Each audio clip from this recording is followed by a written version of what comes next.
আসসালামু আলাইকুম। কলাকুপা কোকিলপেড়ি উচ্চ বিদ্যালয়ের অনলাইন ক্লাস থেকে সকল শিক্ষার্থীকে স্বাগত জানাচ্ছি। আমি আব্দুল্লাহ আল মামুন, সহকারী শিক্ষক ইংরেজি, কলাকুপা কোকিলপেড়ি উচ্চ বিদ্যালয়, নবাবগঞ্জ, ঢাকা। শিক্ষার্থী বন্ধুরা,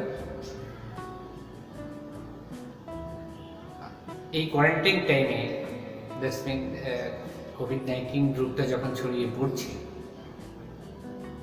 স্কুল, কলেজ, ইউনিভার্সিটি সব বন্ধ হয়ে যাচ্ছে। একটা অজানা আতঙ্ক আমাদের পিছনে কাজ করে। বাংলাদেশ সরকার ওনাদের প্রজ্ঞা দিয়ে যতটুকু সামর্থ্য আছে তা দিয়ে চেষ্টা করছে এই ওয়ার্ল্ড ক্রাইসিসটাকে মোকাবেলা করতে। আর তোমরাও ক্লাসে উপস্থিত হতে পারছো না, তোমাদের সুবিধার্থে বিদ্যালয় বন্ধ হয়েছে, কিন্তু আমাদের অনলাইন ক্লাস তোমাদের কিছুটা হলেও সাহায্য করতে পারে। তাই বাড়িতে বসে না থেকে অবহেলায় সময় নষ্ট না করে অনলাইন ক্লাসগুলো বারবার তুমি দেখতে পাচ্ছ। আর এই ক্লাসগুলো যেহেতু বারবার দেখা যায়, ফরওয়ার্ডিং করা যায়, রিওয়ার্ডিং করা যায়, ওকে, রিভার্স করা যায়, সুতরাং এই অনলাইন ক্লাসগুলো তোমার জন্য সহযোগী হতে পারে, তোমাকে অনেক আংশিক সহযোগিতা করতে পারে। আমরা টিচাররা চেষ্টা করছি অনলাইন ক্লাস করার জন্য। কলাকুপা কোকিলপেড়ি স্কুল এবং কর্তৃপক্ষ, বিশেষ করে আমাদের প্রধান শিক্ষক, ছাত্রী বা শিক্ষার্থী তোমাদের জন্য নিবেদিত প্রাণ। উনি আপ্রাণ চেষ্টা করেন তোমাদের প্রশংসা নেবেন। আর তোমরাও যদি স্যারের সাথে বা আমাদের শিক্ষকদের সাথে একাত্ম হও, নিশ্চয়ই তোমরা ভালো করবে, এটা আমাদের বিশ্বাস। শিক্ষার্থী বন্ধুরা, আজকে তোমাদের যে টপিকস নিয়ে আলোচনা করব, আমি মূলত তোমরা আগের ক্লাসে দেখেছো ন্যারেশন করছিলাম। ধারাবাহিকভাবে ন্যারেশনটার প্রথম থেকে শেষ পর্যন্ত আমি করার সিদ্ধান্ত নিয়ে পার্ট অনুসারে ক্লাসগুলো করছি। আজকে আমি তোমাদেরকে অবজেক্টিভ সেন্টেন্স নিয়ে আলোচনা করব। সেন্টেন্সের নাম অবজেক্টিভ, সুতরাং খাতাগুলো নিয়ে বসে যাও। বিশেষ করে সপ্তম শ্রেণী, অষ্টম শ্রেণী এবং নবম দশম শ্রেণীর শিক্ষার্থী বন্ধুরা, তোমরা ক্লাসে মনোযোগ দিবে। তোমরা যদি অংশগ্রহণ করো তাহলে তো ক্লাসটা পার্টিসিপেটরি হয়। আর তোমরা যদি স্যারের কথাগুলো মনোযোগ দিয়ে শোনো, কাজগুলো করো, তাহলে তো তোমাদের প্রমোশন ঘটে, ইমপ্রুভমেন্ট হয়। ওকে শিক্ষার্থী বন্ধুরা, তাহলে আশা করি আমার এই ক্লাসটা তোমরা এনজয় করবে। আর ন্যারেশনের প্রত্যেকটি পার্ট প্রথম থেকে শেষ পর্যন্ত দেখবে। সবশেষে আমি তোমাদেরকে প্যাসেজ ন্যারেশন নিয়ে বলেছিলাম। প্যাসেজ ন্যারেশন খুব সহজেই করা যায়। তো প্যাসেজ ন্যারেশন করার আগে কিছু জ্ঞান, পূর্ব জ্ঞান, কিছু প্রায়র নলেজ থাকা উচিত। তাহলে আমরা সেটাই চেষ্টা করছি, প্রস্তুতি নিচ্ছি প্যাসেজ ন্যারেশন করবো। ওকে, আজকে আলোচনা করবো অবজেক্টিভ সেন্টেন্স।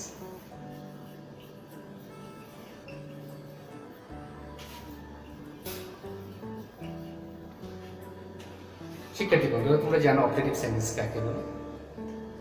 অবজেক্টিভ সেন্টেন্স মূলত আমরা জানি প্রার্থনাসূচক বাক্য। অর্থাৎ কারো কাছে আমরা কিছু যখন চাই, সেই চাওয়াটাকেই আমরা প্রার্থনা বলছি। যেমন আল্লাহর কাছে চাই, ঠিক আছে, সেটা। আবার আমরা কাউকে কিছু উইশ করি, কারো কল্যাণ, মঙ্গল, সুখ ইত্যাদি কামনা করে থাকি। এই জাতীয় বাক্যগুলোকে আমরা বলে থাকি অবজেক্টিভ সেন্টেন্স। অবজেক্টিভ সেন্টেন্স চেনার জন্য মূলত তোমরা এই টেকনিকটা প্রয়োগ করতে পারো। দেখবে মে স্টার্টিং, বাক্যটা মূলত মে স্টার্টিং এ থাকে। কখনো কখনো হতে পারে লং স্টার্টিং। ওকে, এই জাতীয় শব্দগুলোকে আমরা মূলত অবজেক্টিভ সেন্টেন্স বলে থাকি। তাহলে অবজেক্টিভ সেন্টেন্স কিভাবে সমাধান করা যায়, আমরা একটা উদাহরণ দিয়ে সেগুলো বোঝার চেষ্টা করি। He said,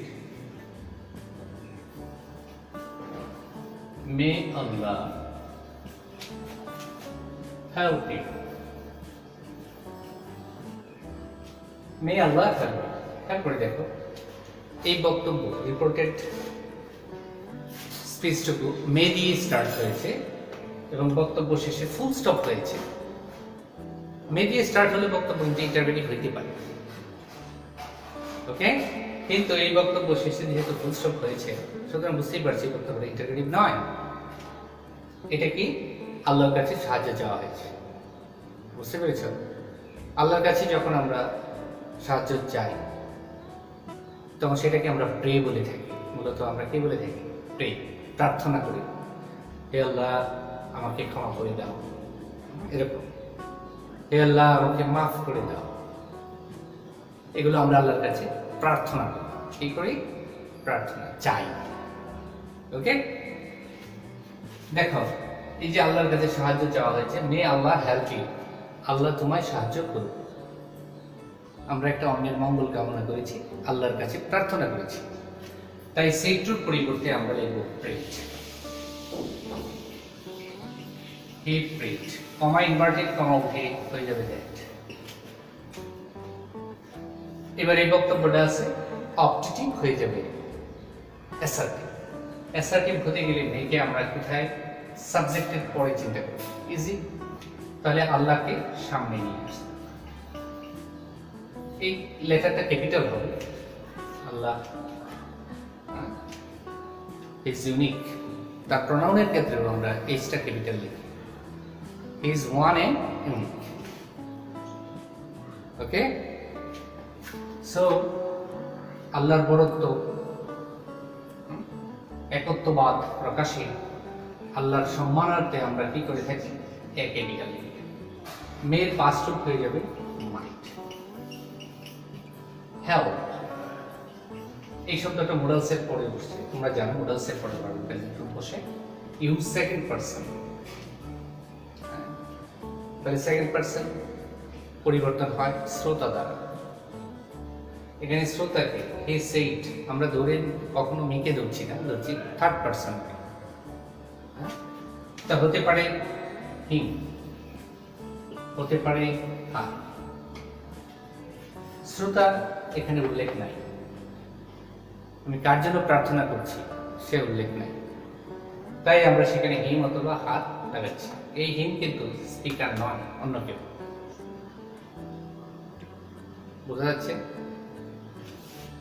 খেয়াল করে দেখো শিক্ষার্থী বন্ধুরা, আমরা আরেকটি বাক্য এরকম নিয়ে আসি সামনে, তাহলে বুঝতে পারবে।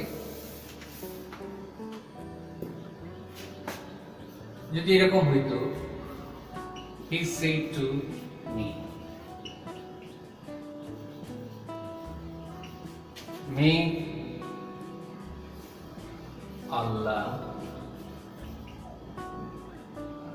help me। এই এখন আমরা ইউ কি করব? he prayed, এই শ্রোতাকে এখানে উল্লেখ করা যাবে না। অপটেটিভ সেন্টেন্সে শ্রোতাকে যদি উল্লেখ করি, প্রার্থনা তার কাছে হয়ে যাবে। মূলত প্রার্থনাটা কার কাছে? আল্লাহর কাছে। যেহেতু প্রার্থনাটা আল্লাহর কাছে, তাই এখানে শ্রোতাকে উল্লেখ করা যাবে না। ডাইরেক্টলি লিখলাম, কমা ইনভার্টেড কমা তুলে দ্যাট। আল্লাহ, মেয়ের পাস্ট রূপ হয়ে যাচ্ছে মাইন্ড। হেল্প ইউ পরিবর্তন হচ্ছে এবার শ্রোতা। এবার এখানে যাকে উদ্দেশ্য করে এই দোয়াটা, প্রার্থনাটা করা হয়েছে, সে কিন্তু হারিয়ে যায়নি, এখানে আছে, কিন্তু তাকে শ্রোতা হিসাবে লেখা যাবে। ওকে, তাহলে he prayed that Allah might help me। আশা করি বক্তব্য বুঝেছ।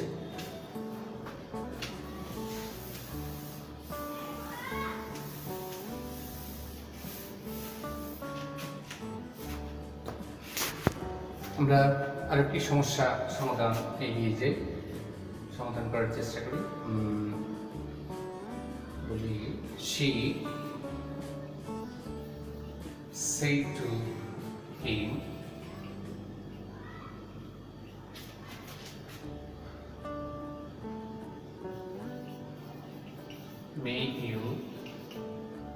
Live long.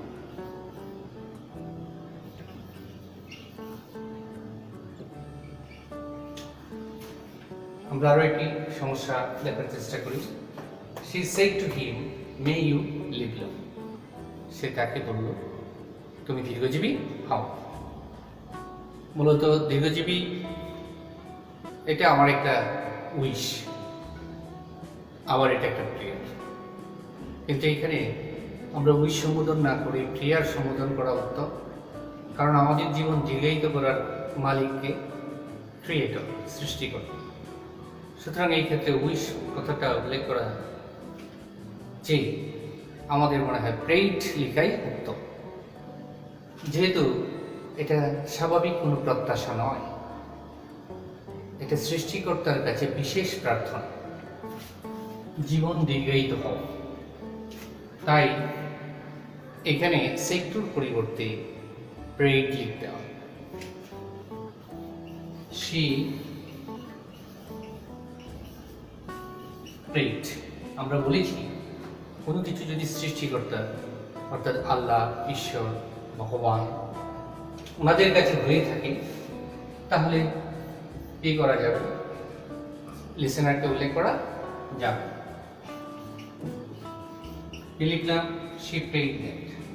Use second person, আমরা জানি পরিবর্তন হবে লিসেনার। ইউ এখানে সাবজেক্ট, হিমের সাবজেক্টে গ্রুপ হয়ে যাবে হি, মেয়ের পাস্ট হয়ে যাবে মাইট। Live long. এই দাঁড়ালো she prayed that he might live long। সুতরাং এখানে যাকে আমরা বাদ দিয়েছিলাম শুধু রিপোর্টিং ভার্বের সাথে উল্লেখ করিনি, সে কিন্তু বাদ যায়নি, বাক্য থেকে ড্রপ আউট হয়নি, এখানে আছে ঠিক।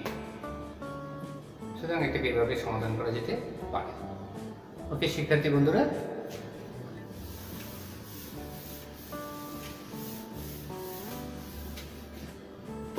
পরবর্তী সমস্যায় দেখি। He said to me,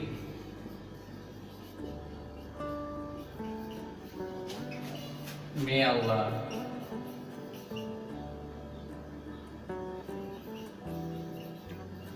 recover you। এরকম একটা সমস্যা নিয়ে আসলাম, মে আল্লাহ রিকভার।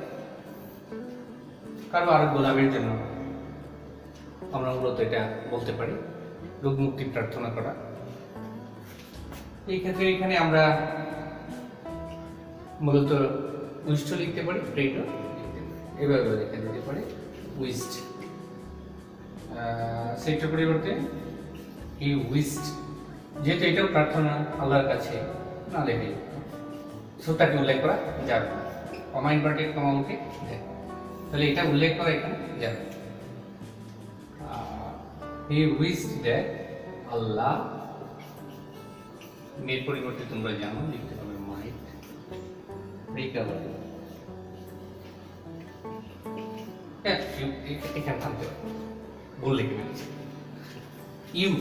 ইউ সেকেন্ড পারসন, পরিবর্তন হবে নিজেরা। ওকে শিক্ষার্থী বন্ধুরা, আশা করি বুঝতে পেরেছি। তাহলে কি দাঁড়ালো? He wished that Allah might recover me.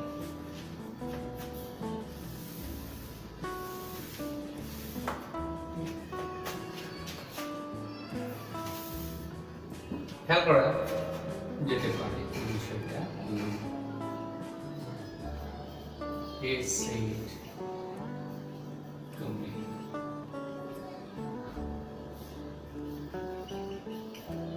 long live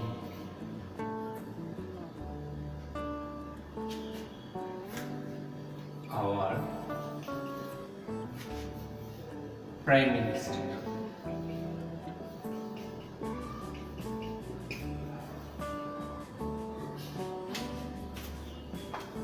They said to me, long live our Prime Minister। এটাও একটা প্রার্থনা। সে আমাকে বললো আমাদের প্রধানমন্ত্রী দীর্ঘজীবী হোক। এক্ষেত্রে আমরা long live our prime minister কি করতে পারি? ওকে, আমরা আরো একটি সমস্যা দেখি। হি সেড টু মি,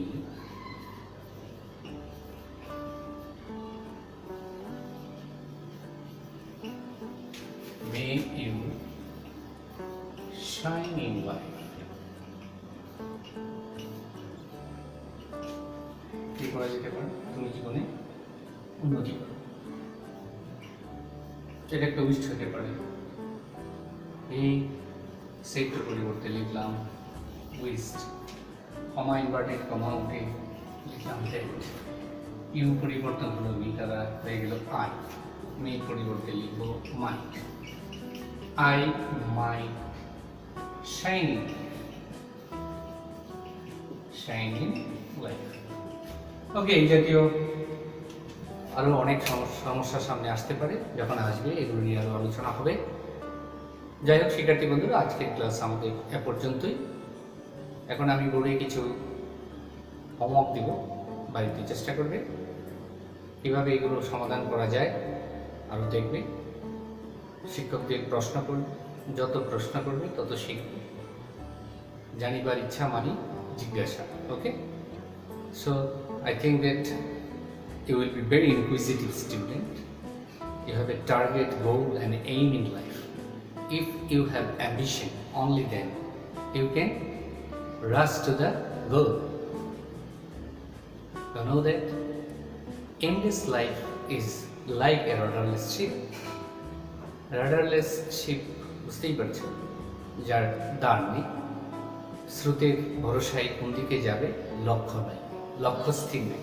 সুতরাং তোমরা তোমার জীবনে একটি লক্ষ্য স্থির করবে, তার জন্য আপনার চেষ্টা করবে।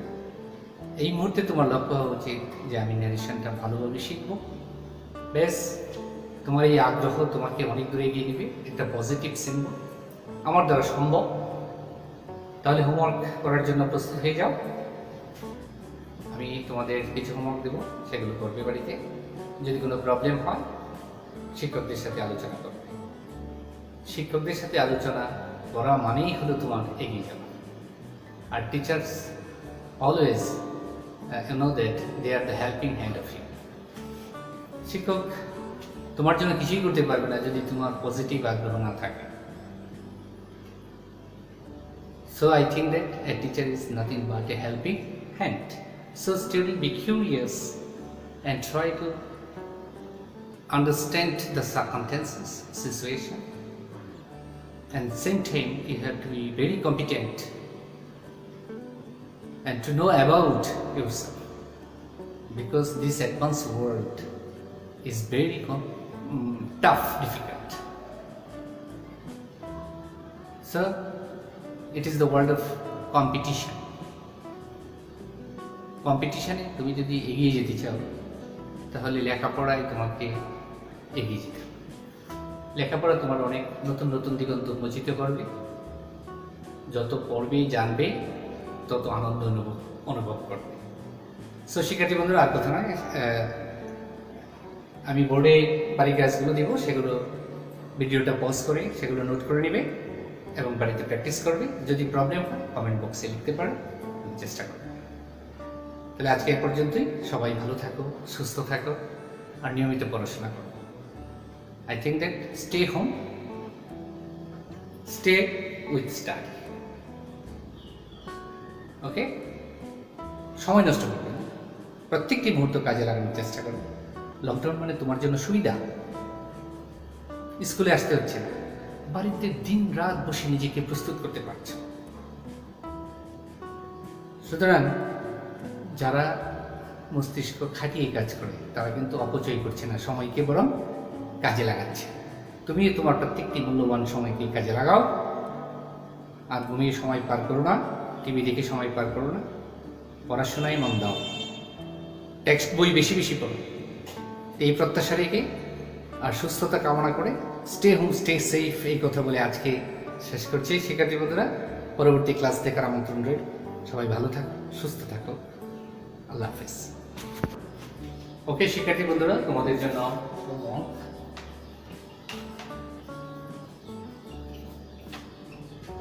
এই হোমওয়ার্কগুলো বাড়িতে করবে।